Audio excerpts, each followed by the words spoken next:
ॐ भूर्भुवः स्वः तत्सवितुर्वरेण्यं भर्गो देवस्य धीमहि धियो यो नः प्रचोदयात्।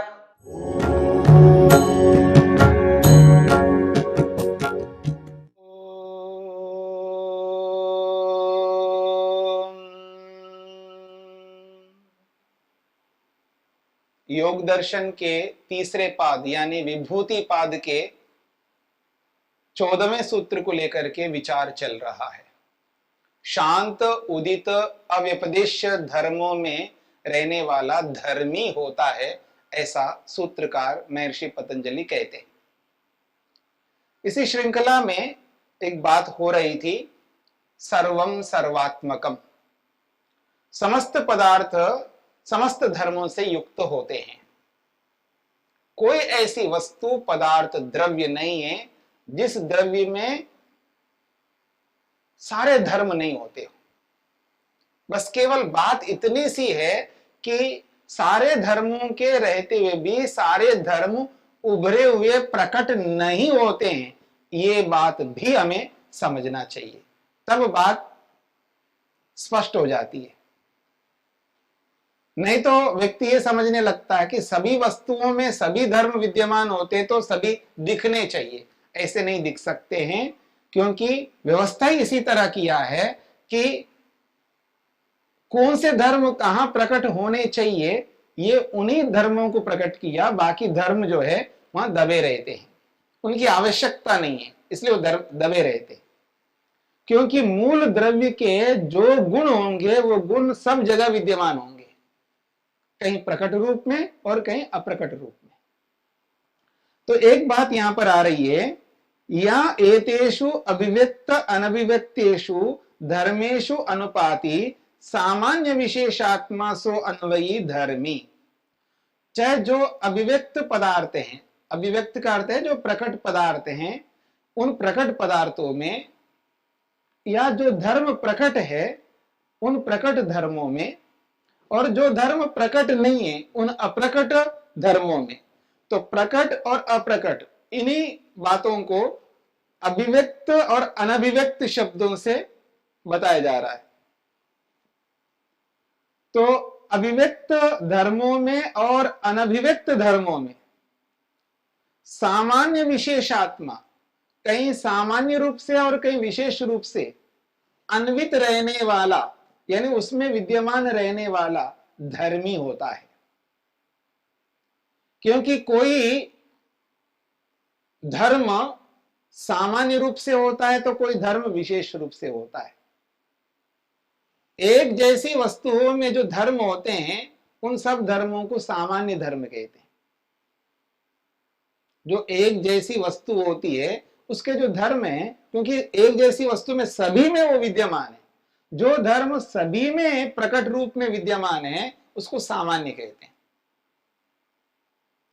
और जो धर्म किसी में है और किसी में नहीं है उसको विशेष कहते हैं।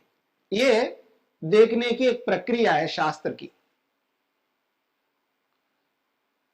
जो व्यापक रूप से धर्म दिखाई देता है उसको सामान्य कहते हैं, और जो धर्म व्यापक रूप से नहीं दिखाई देता है, कहीं होता है सब जगह नहीं होता है, तो उसको विशेष कहते हैं। तो इस रूप में यहां पर कह रहे हैं सामान्य विशेषात्मा, धर्मी भी सामान्य रूप से और विशेष रूप से रहती है। धर्मी भी सामान्य रूप से और विशेष रूप से रहती है। तो जैसे उदाहरण के लिए दूध है, गाय का दूध, भैंस का दूध, ऊंट का दूध, गधी का दूध, ऐसे अलग अलग पशु है, उन सब पशुओं के जो दूध है, दूध जो एक दूधपन है सभी में, तो सारे दूध सामान्य है। केवल दूधपन को देखेंगे तो सब सामान्य है, लेकिन गाय का दूध विशेष हो जाएगा। दूधपन को देखेंगे तो सारे दूध है, एक जैसे हैं, पर लेकिन जब आप उसकी क्वालिटी को सामने रख करके जब देखते हैं दूध को, तो गाय के दूध को विशेष माना है।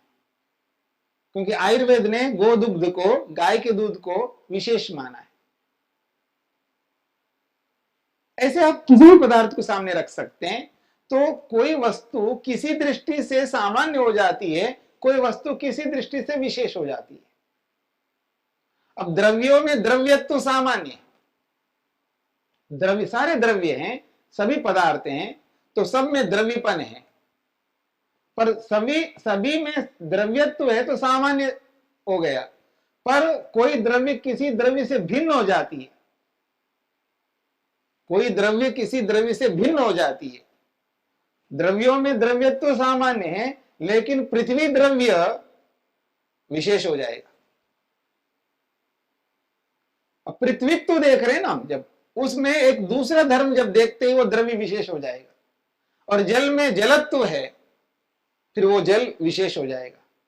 तो वो जो द्रव्य है तो सभी द्रव्य, जब द्रव्यत्व को देखेंगे तब सामान्य हो जाएंगे। लेकिन द्रव्यत्व को ना देख करके पृथ्वीत्व को देखेंगे, जलत्व को देखेंगे, अग्निपन को देखेंगे, वायुपन को देखेंगे, तब ये सब विशेष हो जाएंगे। तो वही द्रव्य सामान्य भी कहलाएंगे, वही द्रव्य विशेष भी कहलाएंगे। तो यही कहना चाह रहे हैं, सामान्य विशेषात्मा, ये जो धर्मी है, जो द्रव्य है, जो वस्तु है, ये सामान्य रूप से भी होता है और विशेष रूप से भी होता है।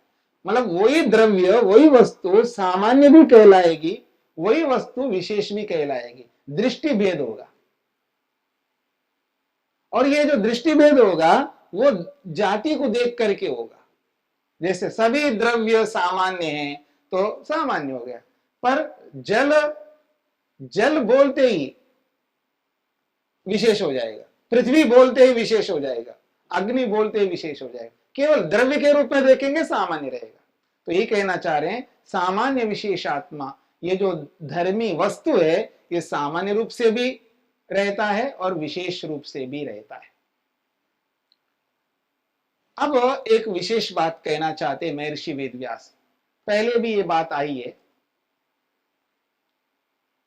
वो कहते हैं, कुछ लोग ऐसे भी होते हैं संसार में जो आत्मा को नहीं मानते, सोल को, आत्मा को, जीवात्मा को नहीं मानते। वो कहते हैं जो कुछ भी मन है, और कुछ लोग धर्मी को ही नहीं मानते, केवल धर्म है ऐसा मानते। धर्मी के अस्तित्व को, उसके एग्जिस्टेंस को ही स्वीकार नहीं करते। केवल शक्ति मात्र है, कोई द्रव्य है, कोई वस्तु है, कोई पदार्थ है, कोई चीज है, उसका अपना एग्जिस्टेंस, उसका अपना अस्तित्व है, उसकी अपनी सत्ता है, इस बात को नहीं मानते। बस केवल धर्म के रूप में, शक्ति के रूप में, गुण के रूप में, क्वालिटी के रूप में सबको देखते हैं। ऐसा ही यहां पर देख करके कहना चाहते हैं। तो वो कहना चाहते हैं, यस्य तु धर्म मात्रम एव इदम निरन्वयम तस्य भोगा भावः। बहुत बड़ी बात कही है। यस्य का मतलब जिसके मत में धर्म मात्रम एव इदम, जो कुछ भी संसार दिखाई दे रहा है, और इस संसार में दो प्रकार की वस्तुएं हैं, एक है जंगम और एक है स्थावर। चाहे स्थावर पदार्थ हो यानी जड़ पदार्थ हो, नॉन लिविंग थिंग हो, और जो जंगम पदार्थ है यानी लिविंग बीइंग, लिविंग थिंग हो, ये दो प्रकार के हैं। तो इन दो प्रकार के पदार्थ जो भी हम देख रहे हैं, ये वस्तु के रूप में इनका कोई अस्तित्व ही नहीं है, बस ये एक क्वालिटीज हैं, ये सब ये गुण हैं, बस ये धर्म मात्र है, ऐसा कुछ लोग मानते हैं। अब वो कुछ लोग कौन है, ये तो जब हम सब लोगों के बीच में जाएंगे, देखेंगे, वार्तालाप करेंगे, तो किसी न किसी का व्यू आपको दिखाई देगा, वो ऐसा कोई मानता है। मतलब आत्मा को वो नहीं मानता।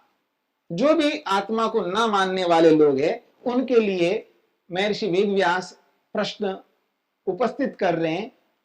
इन प्रश्नों का उत्तर दें, और नहीं देंगे तो उनके इस सिद्धांत में, उनके इस कॉन्सेप्ट में क्या दोष आता है, क्या त्रुटि आती है, उसको लेकर के कहना चाहते हैं। जो व्यक्ति केवल धर्म मात्र को, क्वालिटीज को मानता है, विशेषताओं को ही मानता है, धर्मी को, वस्तु को, पदार्थ को, उसकी सत्ता को नहीं मानता, क्योंकि निरन्वयम, उसमें उन धर्मों में रहने वाला कोई धर्मी है ऐसा नहीं मानता। तस्या, उसके मत में भोगा भावा, उसके मत में कोई भोग नहीं हो सकता। जो भी आज हम उपभोग करते हैं, भोग करते हैं, ये नहीं हो सकता। कस्मात, क्यों नहीं हो सकता? वो कहना चाह रहे हैं अन्येन विज्ञानेन कृतस्य कर्मणा अन्यत् कथम भोक्तृत्वेन अधिक्रियेत।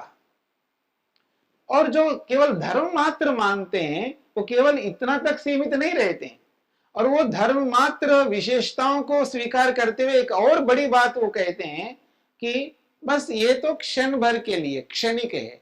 आपने पहले भी ये बातें सुनी है, क्षणिकवाद एक होता है, हर क्षण में वस्तु आती है, अगले क्षण में वो रह करके फिर उसके नेक्स्ट समाप्त हो जाती है।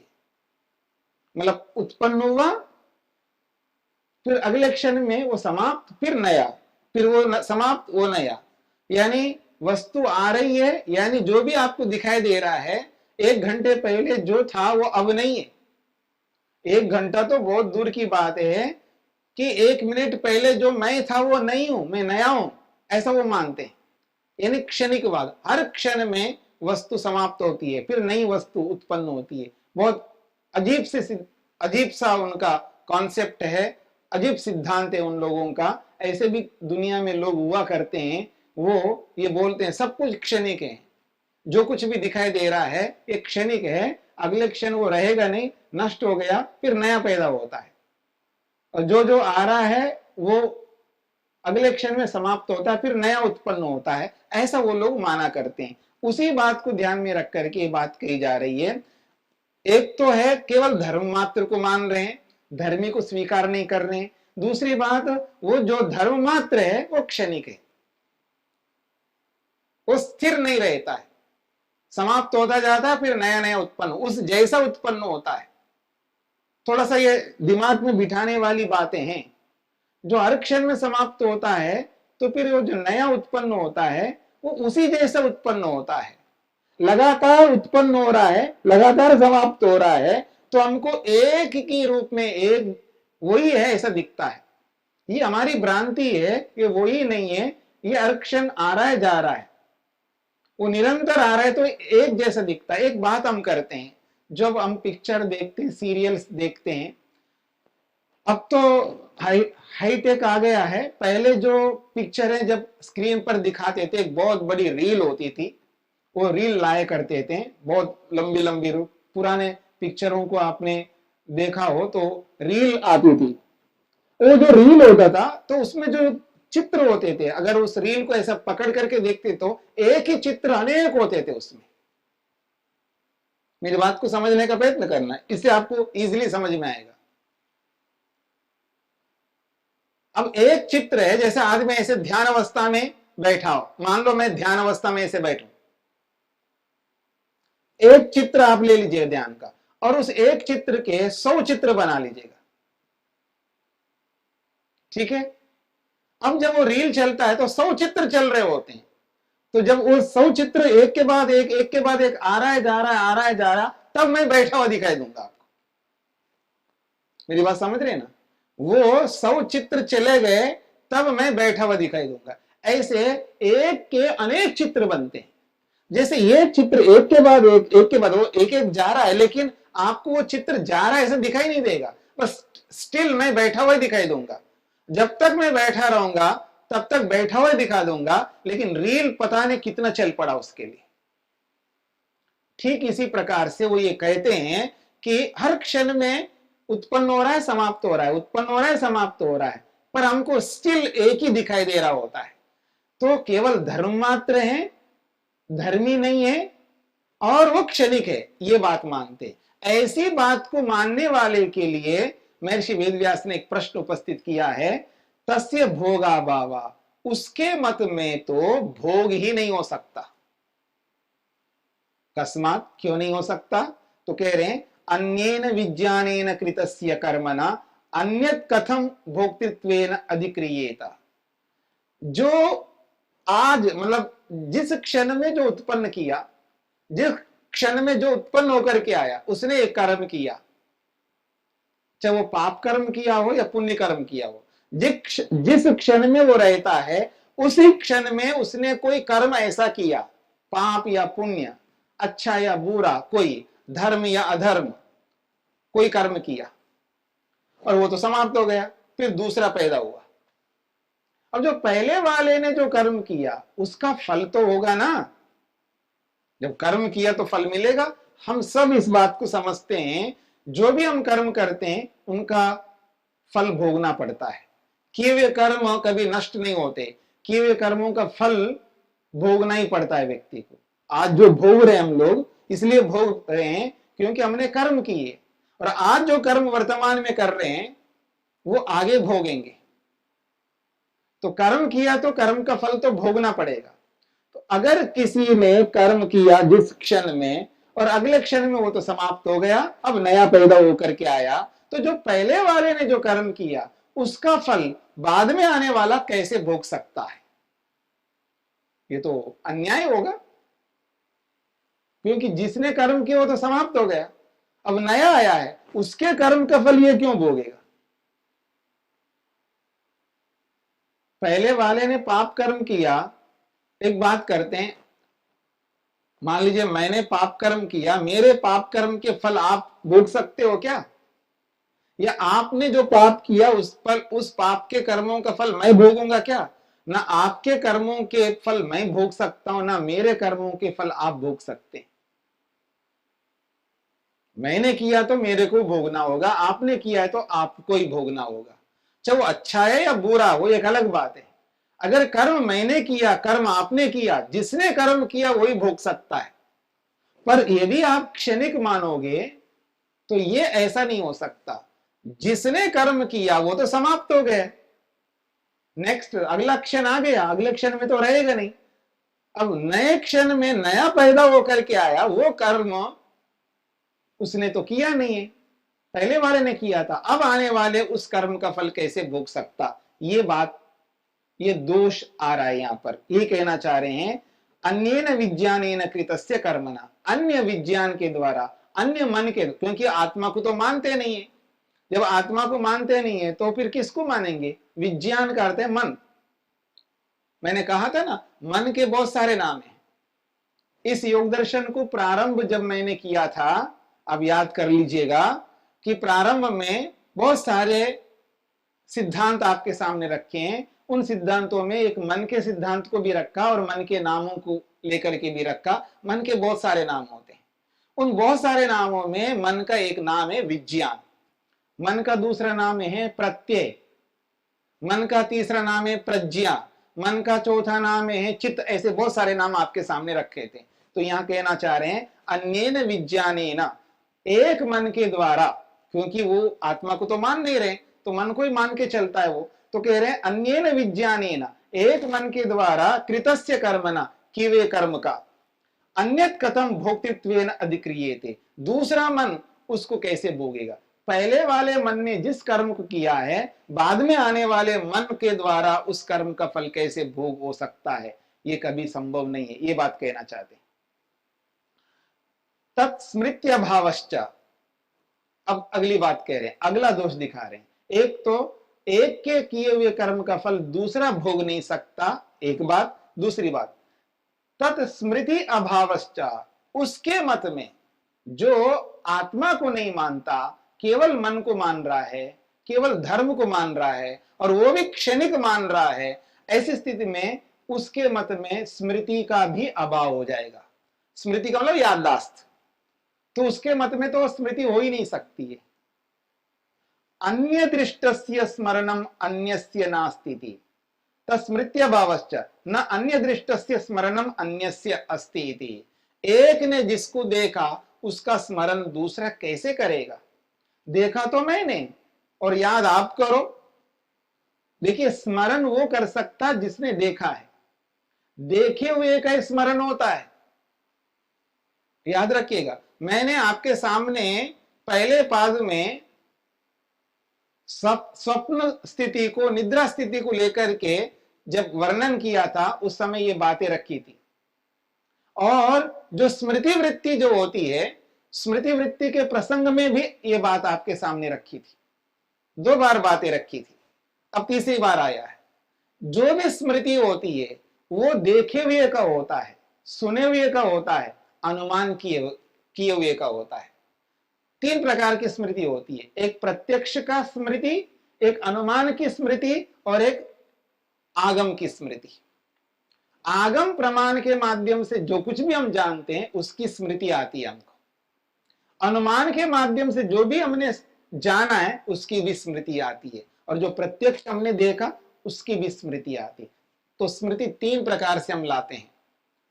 प्रत्यक्ष जो हमने किया है उसको हम याद करते हैं, अनुमान से जो हमने जान किया है उसको याद करते, आगम के द्वारा, शब्द प्रमाण के द्वारा जो कुछ भी हमने जाना है उसकी स्मृति लाते हैं। तो ये कहना चाह रहे हैं अन्यस्य दृष्टस्य, अन्य के अनुभव को, अन्य के देखे हुए को अन्य याद नहीं कर सकता। फिर कह रहे हैं वस्तु प्रत्यभिज्ञानाच्च स्थितो अन्वयी धर्मी। जब व्यक्ति को स्मृति आ रही है, हर व्यक्ति को स्मृति आ रही है, प्रत्यभिज्ञा कहते हैं स्मृति को। जब वस्तु की प्रत्यभिज्ञा होती है यानी वस्तु की स्मृति हो रही है, इससे यह पता लगता है कि केवल धर्म नहीं है, उन धर्मों में रहने वाला कोई धर्मी है। यो धर्म अन्यथात्वम अभ्युपगतः प्रत्यभिज्ञायते। जो धर्मों के अंतर को जानता हुआ वो प्रत्यभिज्ञायते, याद करता है, अनुभव करता है। जब धर्म बदलते रहते हैं तब उसको स्मरण होता है कि तब ऐसा था, तब वैसा था। तस्मात् न इदम धर्म मात्रम निरन्वयम इति। इसलिए केवल धर्म मात्र नहीं होता है, केवल विज्ञान मात्र नहीं है, केवल मन ही नहीं है, मन के साथ आत्मा भी होता है। एक धर्मी है, आत्मा है, जिसका फल वो भोगता है, जिसकी अनुभूति उसको होती है। आत्मा को स्वीकार करना ही पड़ेगा, स्मृति को ध्यान में रखते हुए और भोग को ध्यान में रखते हुए। तो 2 विशिष्ट हेतु दिए यहाँ पर, भोग और स्मृति। इन दोनों से पता लगता है कि भोग करने वाला भी आत्मा है और याद करने वाला भी आत्मा है। तो आत्मा को तो मानना ही पड़ेगा।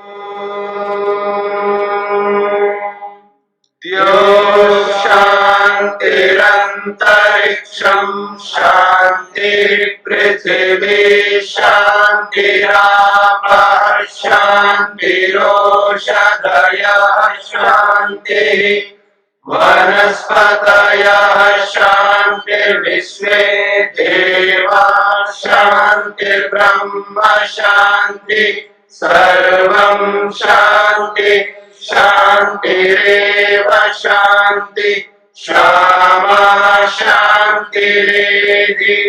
ओम शांति शांति शांति।